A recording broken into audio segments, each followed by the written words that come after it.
Grow your practice, grow your wealth, grow your impact. Find out how to spend less time in the dental chair and more time on the things you love. Welcome back to the Dental Wealth Podcast. Eric J. Morin here. Glad to have you back. Hey guys, I want to talk to you. It's actually kind of a marketing concept, but it piggybacks on our conversation from last time. And what we were talking about in the last podcast, and if you didn't listen to it, I'd go back and listen to it.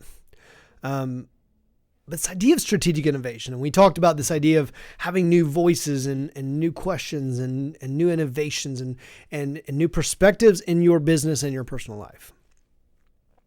I want to give you a perspective from a business side, and it really relates to marketing, because it's like nowadays everyone is either a consultant or a marketing expert, right? And so I see this often, and I want you guys to be the expert. And what I mean by that, not to be an expert marketing person, but to understand some things. And I was explaining to a group of doctors not too long ago that there's a difference between delegating and leveraging. Delegating is when you literally don't know how to do something and you just hand it over. And that's delegation. And that can cause a problem sometimes, because one of the reasons why people don't market, businesses don't market, is because they're scared and they're not sure how to do it. And so they hand that over, and sometimes they get the results they want and sometimes they don't. That's delegating, and there's some danger in delegating. Leveraging is totally different. Leveraging is basically saying, I know how to do it, but I'm going to leverage, right, the other people to do it because it'd be more efficient for me to go work on other things. So delegation, handing it off to somebody you don't know how to do it, and then leveraging is utilizing other people to help you get there faster. Completely different. Now, so when I talk about this concept, I want to kind of educate you this, because I want you to see this. I want you to have power in your business. Now, it's kind of like if you get an MBA, you don't become a CPA, but you understand financials. You understand marketing. You understand, right, strategic direction. It's like knowing a little bit of all of this and financial allocation, capital investment. You don't need to be an expert, but you need to know about all these areas to some degree so that you can leverage. Because when you get information, when you get new perspectives, you want new voices and new questions and new innovations and new perspectives, but you also want to know which one of those that make more sense to put in place and not, right? And so that's part of creating dental wealth, is this idea of like, I want you to have a scalable organization, so I want you to be able to understand. Well, I saw something come through LinkedIn. It kind of sparked this podcast and I talked to somebody. Anyone who's on LinkedIn these days, if you're not, then I'm going to kind of fill you in on what's happening in that marketplace. So LinkedIn is a business platform where you put your profile up, and you kind of, these days you talk about how you help people, and you kind of have your resume and your background. And then you're supposed to connect with people from a network standpoint so that you guys can help each other grow, maybe get new voices and maybe some assistance and new questions. And that was the idea of it. But what's happened is it's turned into this marketing type. Somebody created a book somewhere along the way that said, this is how to get really rich on LinkedIn. And so what they did was they taught people how to, and I haven't used LinkedIn. I don't need to use LinkedIn for that purpose, but people use LinkedIn as a prospecting tool. So they send out these mass messages that must go to, tens of thousands of people, depending on how much money they pay. And they all say the same thing, right? And it's really them, right? Like I open them up and I get probably 15 a day of some unsolicited person who wants to connect with me. Then they connect and they tell me about how their business is amazing, how they can grow my revenues overnight, that they can fill in the blank, wash my dog plus cook me breakfast, give me 5,000 new leads per day. For you guys, it's probably, how many new patients you can get per day. If you just sign up with them, they'll get 10,000 patients overnight. And these types of sales tactics. And you know how effective they are. You might be doing the exact same thing in a different way. And let me explain that to you for a minute. So I sat down with somebody who actually does this type of marketing on LinkedIn. By the way, they're not dentists. And I tell you, I work with people that are outside of dental as well because I'm a consultant, a business expert and financial expert who is in the dental vertical. And so when I look at this, I said to this person, they did the same thing, right? They said, well, let me show you the message I sent on LinkedIn. And by the way, I'm going to pertain this all to dentistry, so just hang with me here for a minute. So they went through and they were like, this is me. I'm blah, blah, blah, blah, blah, blah, blah, blah, blah, blah, blah. And they told their whole resume and how they do this for their clients and that for their clients. And when this person got done, I looked at her and I said, they don't care. They don't care. And what I mean by that is, at the end of the day, we're trying to solve a problem. Like, we're all solving problems. One of the things I talk about is value in the marketplace. By creating value, you get paid for value. And I heard something about 6 months ago or whatever it was and said, you know how to make $1 billion? You know how to make $1 billion? I'm telling you guys, here it is. You heard it on the Dental Wealth Podcast, how to make $1 billion. Here you go. You ready? Write it down. And if you do this, you'll make $1 billion. You solve a $10 billion problem. That's how you make $1 billion. If I made you $10 billion, would you give me one of that back? Of course you would. And so when we look at business, you're really problem solvers. You're there to solve somebody's problem, okay? And it all stems from a problem. And so the first thing is people do is, let me tell you about my office and let me tell you how great we are. And we have 3, by the way, if you're doing marketing that says like we have digital x-rays, guys, digital x-rays came out so long ago that like people have been saying digital x-rays for over like 20 something years. That's not innovative. Okay. I just want to let you guys know that. Nobody cares. Nobody cares. Nobody cares. And all the people that are telling you they care, they don't care. What's the problem? Now I'm talking to you from a CEO. This is like us talking as CEOs together. It's like a CEO conversation and a dental wealth conversation. So as a CEO, I'm asking you, like, what is your patient's problem? By the way, don't solve 5 of them simultaneously. The more commas you add, the worse you get. Okay? What is the problem you're trying to solve? What is the patient's problem? When you create value in the marketplace, you create value by solving problems. And by the way, you get really, really wealthy and help a lot of people by solving problems. If you go to work and you just say, well, we just fixed teeth and that's not solving a problem. That's what happens when I've talked about on this podcast between a unique experience and a commodity. I want you to know that commodities don't solve problems. They're there to, in a sense, just deliver what they think that someone should expect. And so they're fighting for prices. They're trying to get the lowest price possible so they get the most people in. Here, write this down. If you do not have this written down, people pay for value.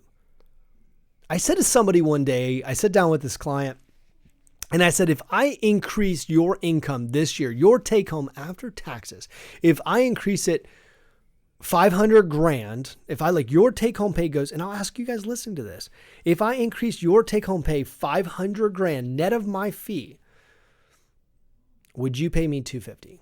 So I'd have to basically put that at $750. But if we increased your take home, your net profit, even after working capital, if I get that $750 and you got to keep $500, would you give me $250 of that? Well, of course you would. See, the truth is value. There's no price on value. All I'd have to do is create more value. So when we go back and look at like how to become terrifically successful as business owners, your job is to figure out what the problems of your patients are. And the more problems, and by the way, don't try to solve all the problems. You've got people, it's called a push versus pull strategy, who are trying to sell you systems so that you can educate your patients on a problem they didn't even know they had, right? And now you're trying to create a problem in their mind that they didn't have, And then you're trying to say you're solving a problem that you're having to create. And that's a problem too. And I'm telling you, all you got to do is think through examples. And I'm not going to give them all on this podcast because I'm not going to put people under the bus because that's not the point. The point is I want you to think about the salespeople that walk into your door in your dental practice and are literally trying for you to figure out a way to sell a problem to your patients that you can then create value. That's not why people show up to the door. That's a mistake. And then they get you to buy a $250,000, right, system that you didn't even know you needed. And now you're taking out a loan for $250,000 because they told you it was going to blow up your practice or save it or whatever it is. And it wasn't even a problem to begin with. I hope you're following me and I hope you're listing examples. I want you to work with me on this and I want you to think about this. CEOs see right through that stuff. And that's what I want you to be. I want you to be a CEO. I want you to think about this and go, people are trying to create problems I never even had. And they're trying to tell me to sell patients on problems they didn't even know they had. Here's the question. What's your patient's biggest problem? And by the way, that might, based on your strategic direction of your practice, that might be different for whomever is listening, whoever wants to fix the problem, right? We start thinking about this. I mean, it might be different for you. So for instance, I might find in my service, in my area, there's a lack of affordable dentistry, and that's a problem. For me, I might be in an area where I have a lot of executives, and there's this time. I may be somewhere else where there's no oral surgery, and so there's no specialty services. It could be a lot of different things for a lot of people. It could be a way we've never even thought about it before. But the question is, what is your patient's biggest problem? And so when you market to those people, what you want to do is find out, like really target in on what those people's problem is. Then you figure out how you can solve that, how you can make their life better. So when you go to marketing, what you want to do is talk about how you solve their problem. Quit talking about yourself. There's time to build authority, by the way, and what we're trying to do is some of the people are trying to tell you get on there and start building your authority. There's authority marketing, which is, believe it or not, a completely different thing. And this isn't a marketing podcast. I'm trying to talk to you as a CEO. Okay, so this is a CEO conversation, not a marketing director's conversation. It's so you understand. When you create value, so when you look at your postcard that these companies do the same thing for speaking of needing new voices and new questions and new perspectives, quit going to the marketing companies that are doing the exact same tired campaign for every single person that they've ever come across. Right? Now look at it and say, what's unique? What unique problem do I solve in the marketplace? Right? Or what problem is in the marketplace that nobody's solving? See, that's how you create a niche. That's how you create services. That's how you create a marketing campaign. You don't throw on a campaign that I have digital x-rays and I have this and that. If I throw on there, I have a cone beam, I have a digital x-ray, they don't even know what that means. I heard a word recently from a client and I read it and I said, I don't know what this word means. So I know the people reading this don't mean. What's the problem? How do you solve it? And then how can they take action? It's that simple. And so when we go back down to looking at how to build out your own campaign, and when you speak to people, even when you're doing case acceptance, I need you to think about this. Even on the point of case acceptances, there's a problem you're trying to solve. And sometimes that's the benefit within the benefit, by the way. Sometimes people are doing a procedure because they lack confidence or because it's uncomfortable or whatever it may be. But from a business standpoint, and you can think of inside or outside of dental. Heck, if you want to have better relationships, you just come back and ask your spouse, what's the problem, right? Now, if we go back and ask our spouse, what's the problem? What will they tell us? The problem, right? And so are our friends, if they are friends. And so I want you to think about this from a CEO. So work with me today. What I want you to do from this podcast is I want you to write down, what is my patient's biggest problem? Now, if you've got 3, if you've got 8, I want you to get it down to 3. So whatever, like sit down, and if you have an executive team or a leadership team, sit down with them. And I want you to get this down to like 3 problems. These are the biggest 3 problems. And figure out what the biggest problem is. And then figure out what unique thing you do to solve that problem. And then how they can take action to come to your office. At the end of the day, what they want to know is how you can fix their biggest problem. And that's where you need to hang out at. And so when you get these companies that come back, and by the way, there are some great companies out there who do great work, but there's a lot of people out there that are, because of the economic situations, everybody's a marketing director and everyone's a consultant these days. And you got to see through that. And you as a CEO need to realize that, there's great marketing companies I refer to. There's great consulting advice out there, but then there's also a lot of stuff that's just recanned. And so you got to go through and look at their background and those types of things. But as a CEO, you need to look at this and go, instead of someone selling you on a problem you didn't have, because I want you to think about from your marketing standpoint, what's your biggest problem? And I changed this person's language on LinkedIn to help them understand that they weren't solving a problem. All they were doing was telling their story about how great they are. You're not the hero in the story. They are. And so what you want to do is you want to use your business to help them be the hero. And what you're trying to do from your perspective is to find out what the problem that the hero's having, what's the problem that's in the marketplace that you can help solve. And as you help them solve that problem, then you become the person they want to go to. Nobody cares about your background because you're not the most important part of this puzzle. They are. They're the most important part, not you and your background and how many digital x-rays you do a day and what your air smells like in your dental practice. It's not about you. It's about them. And from CEO standpoint, what we're trying to do is solve problems. When you figure out how to do that, when you figure out how to be great at that, that's where truly the value comes in. It's truly helping people solve their problems. And so what I want you to do is, if you are marketing, I hope you are, because by the way, you need to be marketing. I want you to go back and look at this stuff and say, what does my marketing say? And if it says open from 8 to 5 and Dr. Smith went to Harvard and this and that, and we have digital x-rays, like start over. And the reason why so many of these companies out there are trying to give you to do an exam, an x-ray, a prophy,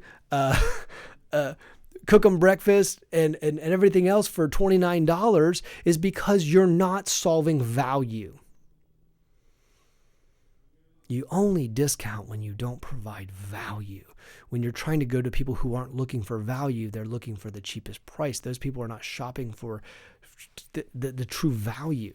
What I want you to think about this for a second is you create value in the marketplace. And so if you're having to go out to get coupons to get where you want, then I'm telling you right now, there's a problem.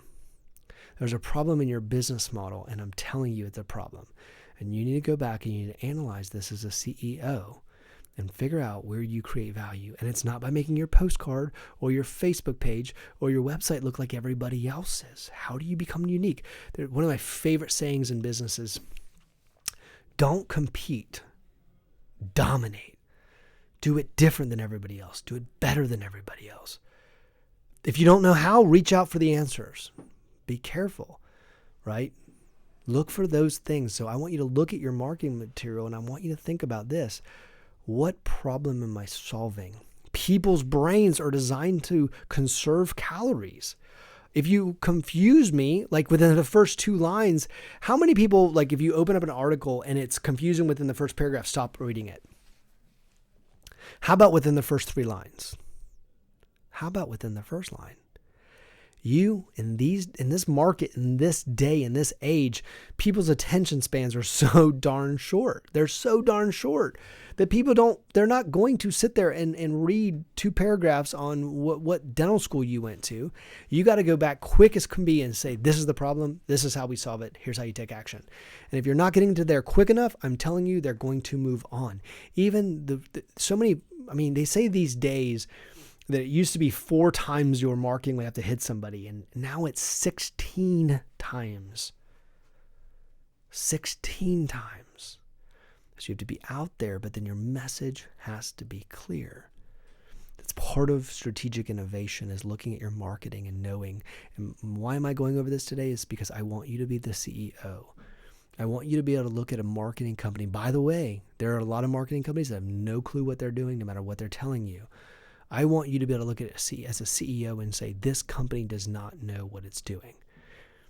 If you want to find a good marketing company, if you're like, hey, Eric, I hear what you're saying, but I don't know who to look for. Hey, send us a message. I'll send you a few, okay? But here's the thing. I want you to be the CEO. I want you to know. Want you to know when your accountant comes to you and tells you something, I want you to be able to look at that and say, no, this isn't true. I know why this isn't true. When your financial advisor gives you advice and tries to push you in a certain direction, I want you to know when that's bad advice for you and your situation. There's a saying is there's not bad products, there's bad applications. We could say the same thing for dentistry, right? And so there's often not bad products, it's bad applications. And so sometimes you guys are getting put into products, especially from financial advisors, that aren't bad products, they're just bad applications based on your situation. So in a sense, you almost need to become the MBA. You need to be the one who can look and find out when information is correct. One of the things I do is educate my clients on how to look at all these different ways. That's why we do foundation workshops, and we work with our clients on educating people on how to look at it from an MBA perspective. And so is this podcast. Hey, thanks for listening. Go put this stuff in place. If we can help, let us know. I mean, we're here, and by the way, we're on multiple platforms. Hey, go on YouTube, go on LinkedIn, go on Facebook, go on Vimeo, wherever it works for you. Go on the, podcast, click subscribe, click let me know. If you're on YouTube watching this, hey, hit subscribe. These are easy ways for you to sit in your car and what I call inert time, that time when you wouldn't be using it to do anything effective. You make time and you create time to listen to things like this that get your brain going. So you listen to something like this in the morning, and that'll juice up your day. It'll get you excited. It'll change your state and change your mental attitude and change the way you're thinking about your day and what you need to be thinking about. Maybe give you some action items when you walk in the day to be an effective CEO, right? So I want you to be able to walk in and be able to make effective decisions and work with your executive team. And so listen to something like this. It'll change your day. It'll change your business. It'll change your life. Hey, appreciate it. Thank you guys for reaching out. All of the context we get, it's always humbling, and we appreciate that. Hope you've enjoyed this week. We'll talk to you soon. Thanks.